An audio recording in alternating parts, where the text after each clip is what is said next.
Hello everyone. In this series of the videos, we have discussed in detail about the morphology of flowering plant or angiospermic plant, in which we mainly focus on root, stem, leaves, flower, inflorescence, fruit and seed. And in today's video, I am going to talk about the last part or last type of the seed, that is monocot non-endospermic seed. Okay. In my last three videos, I have discussed dicot non-endospermic seed, then dicot endospermic seed, and monocot endospermic seed. So the last type of the seed, that is monocot non-endospermic seed, also called as monocot Exalbuminous seed.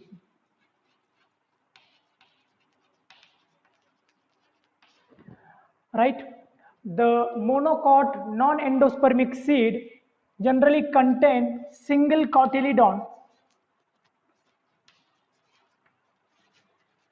and it is without nutritive tissue, that is endosperm. Okay, and there are various examples of monocot non-endospermic seed like Pathos species, then orchids, etc. In this video, we're going to talk about the different parts and their function of the monocot non-endospermic seed. Okay, so the first part of the seed is seed coat. If we draw the structure of monocot non-endospermic seed, then the outer cover of the seed is nothing but the seed coat, which is composed of two separate layers. The outer layer of the seed coat is testa, while the inner layer is tegmen. Okay, so testa and tegmen together made seed coat.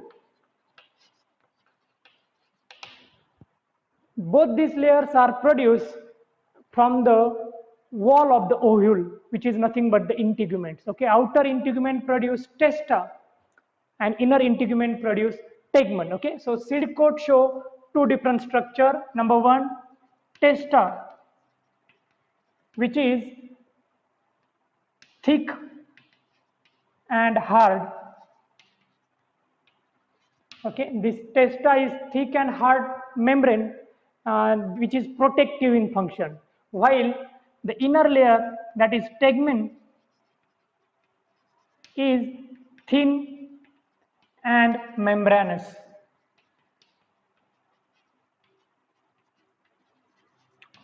So this two layer comprises seed coat. The next part of the seed is embryo. Okay, so inside this monocot non-endospermic seed, embryo is present like this in the form of embryonal axis. Okay, and now this embryonal axis, which is nothing but the embryo, show different parts. Okay, it is also called as scutellum.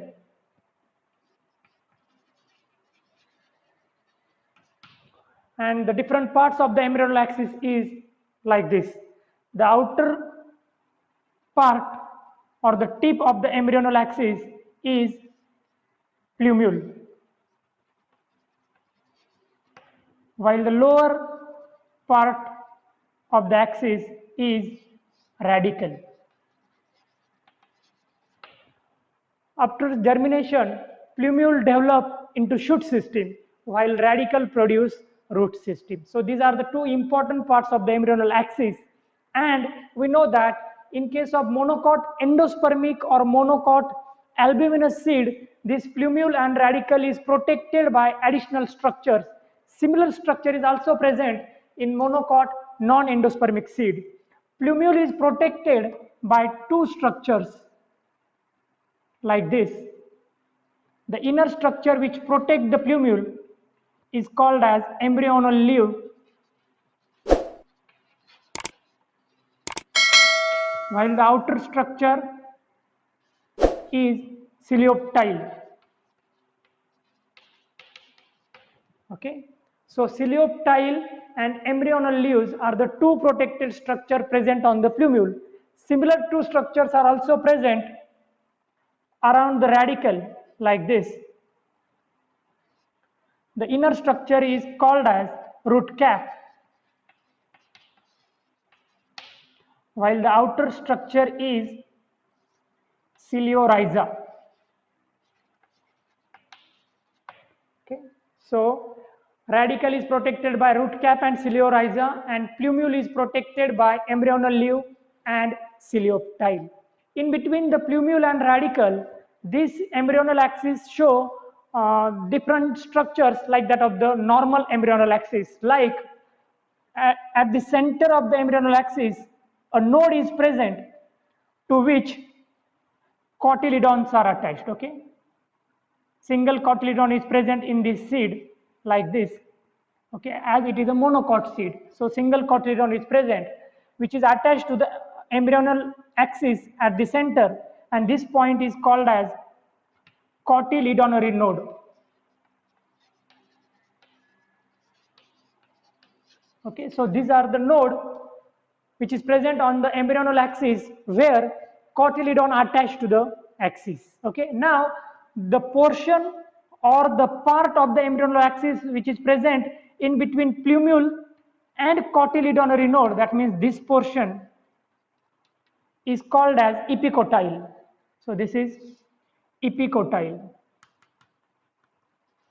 Epi means above, so it is generally present above the point to which cotyledons is attached. So it is epicotyle, and the portion of the embryonal axis which is present in between cotyledonary node and radicle is called as hypocotyle. So this is the hypocotyle region. Hypo means below and cotyle means the region where cotyledons is attached. So this portion is present below the cotyledonary node. So we call it as a hypocotyle. So all these parts are generally seen on the embryonal axis. Okay. Now the third part of the seed is cotyledons. As this is the monocot seed, so it has single cotyledon. So this is the cotyledon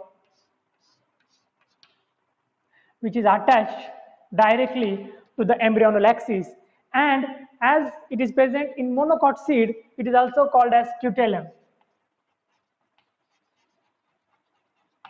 Okay, so in monocot seed, generally scutellum or cotyledon is thin and papery. It is thin because it do not contain nutrients, while in case of dicot seed, these cotyledons are thick and fleshy because they contain large amount of nourishment or nutrient for the embryo. But in this case, it is thin and papery because it contains less nutrient. Okay, and as it is a non-endospermic or Exalbuminous seed, endosperm is absent. Okay, so this type of seed generally do not show endosperm or nutrient tissue or the tissue which provide nourishment to the embryo.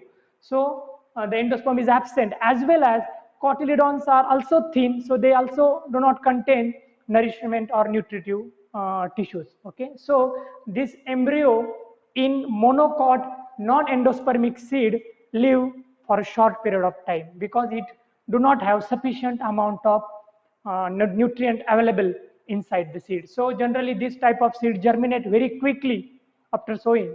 Okay, they develop root system immediately from the radicle and shoot system or leaves from the plumule, so that radicle can absorb the water from the soil, and with the help of sunlight and the plumule they can start the process of photosynthesis quickly because they do not contain sufficient amount of nourishment or nutrient to survive. Okay, so this is all about the last type of seed, that is monocot non-endospermic seed, and we have take the example of orchids. Okay, so this is the orchid seeds, which show single cotyledon and embryonal axis. So this is all about the last video of this series. We have discussed so many things in this series, generally related to the morphology of the flowering plant. Thank you.